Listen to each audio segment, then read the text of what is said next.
जय हिंद दोस्तों, स्वागत है आप सभी लोग का। तो आज की जानकारी बहुत ही ज़्यादा खास होने वाली है। जी हाँ, हम बात करने वाले हैं अग्निवीर के अंतर्गत जो भी जेसीओ रैंक पे जीडी क्लर्क ट्रेडमैन टेक्नीशियन की पे स्केल है, सैलरी है जो पिछले साल मिली है, उसका पूरा हम रिकॉर्ड लेके आए हैं। ठीक है, पूरा कैलकुलेट करके।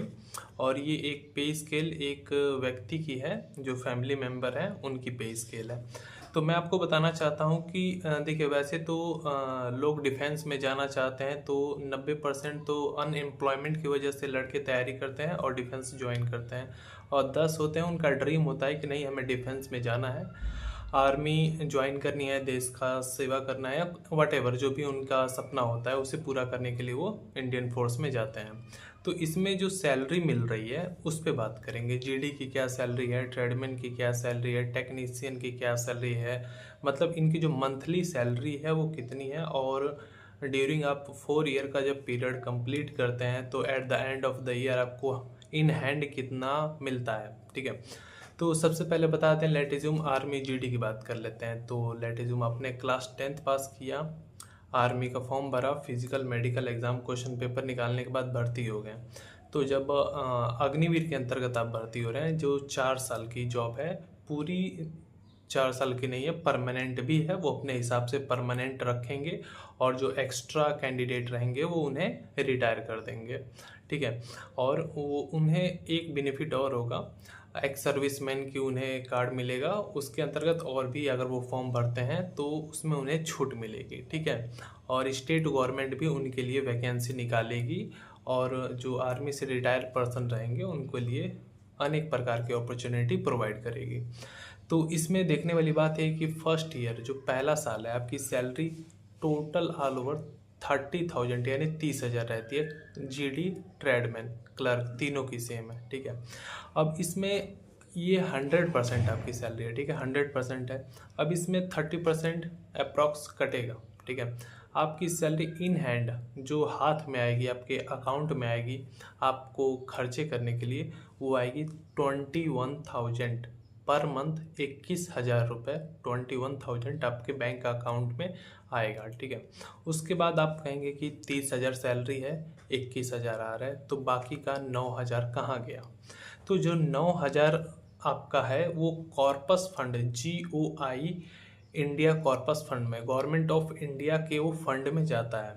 जो वो गवर्नमेंट ऑफ इंडिया के फंड में जाता है, वो फंड किसी चीज़ को, जैसे मान लीजिए ज़्यादा पैसा इकट्ठा करके किसी को देना और वहाँ से इंटरेस्ट कमाना, चाहे वो बैंक को दे चाहे किसी भी बैंक को दे, तो वहाँ से आपके पैसे इन्वेस्ट होते हैं गवर्नमेंट ऑफ इंडिया द्वारा, आप ही के पैसे कुछ इन्वेस्ट होंगे, और at the end of the retirement आपको वो सेना निधि पैकेज के माध्यम से दिए जाएंगे इकट्ठा करके। वो कितना होगा लास्ट में वो भी बताऊंगा।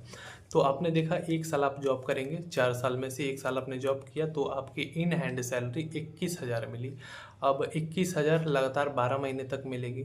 तो 21,000 अगर आपको 10 महीने मिली तो 2,10,000, और 21 यानी 42,000 और जोड़ लीजिए उसमें, तो अप्रोक्स आपको 2.5 से 3 लाख के नीचे आपकी सैलरी 1 साल की बनती है। ठीक है, यहाँ तक तो इन हैंड हाथ में जो मिलता है उसकी बात कर रहा हूँ। ठीक है, वैसे तो 30,000 है लेकिन कट जाता है 9,000, और 30,000 से कैलकुलेट करें तो 30 में 12 का, आप 3 में 12 का, बर का 12, 24 बढ़ते 36, 3,60,000 ऐसे कैलकुलेट कर सकते हैं। ठीक है, तो अब यहाँ पे देख लेते हैं सेकेंड ईयर, 1 साल तो बीत गया, सैलरी आपको पता चल गई, हाथ में आपको 21,000 मिलेगा, टोटल सैलरी रहेगी आपकी 30,000, और जो कॉर्पस फंड में कट के जाता है गवर्नमेंट ऑफ इंडिया की, जो लास्ट में मिलता है वो 9,000।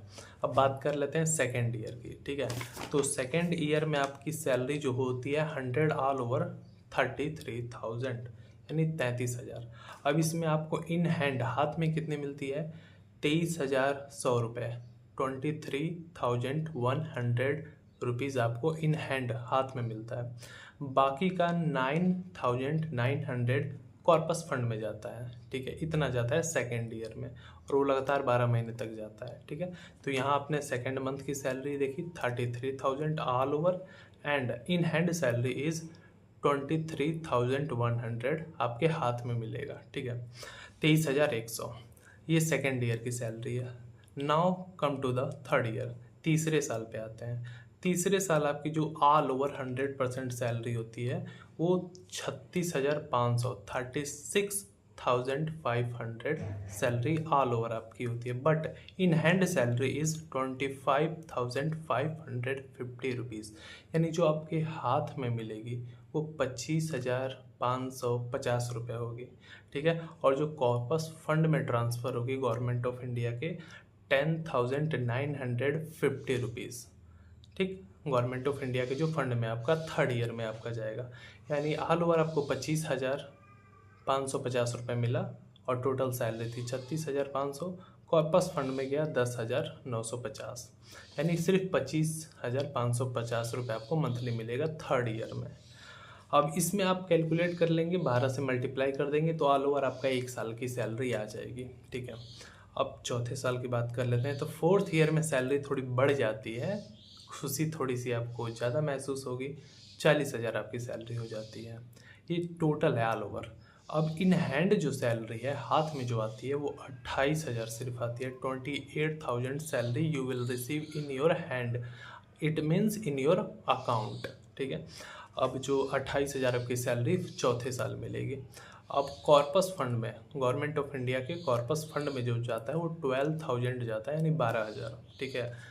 तो अब जब आप 4 साल पूरा कर लिए सर्विस, तो उसके बाद आपको इन दोनों का इंटरेस्ट मिलता है। ठीक है।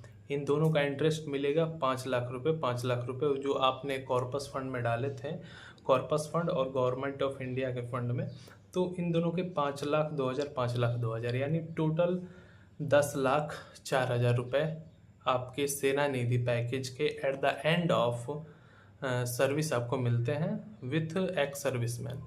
आप एक्स सर्विसमैन हो जाते हैं। उसके बाद आप कहीं भी वैकेंसी आती है, सिक्योरिटी गार्ड या वटेवर जो भी गवर्नमेंट की वैकेंसी आती है, स्टेट पुलिस, बीएसएफ, सीआरपीएफ, उसमें आप एक्स सर्विसमैन का कोटे के वैकेंसी में आपके लिए कोटा आएगा, वैकेंसी आएगी, उसमें आप फॉर्म फिल कर सकते हैं। तो लास्ट में आपको 10 लाख अप्रॉक्स मिलता है। उससे आप कोई छोटा कारोबार या जो भी आपको करना है आप कर सकते हैं।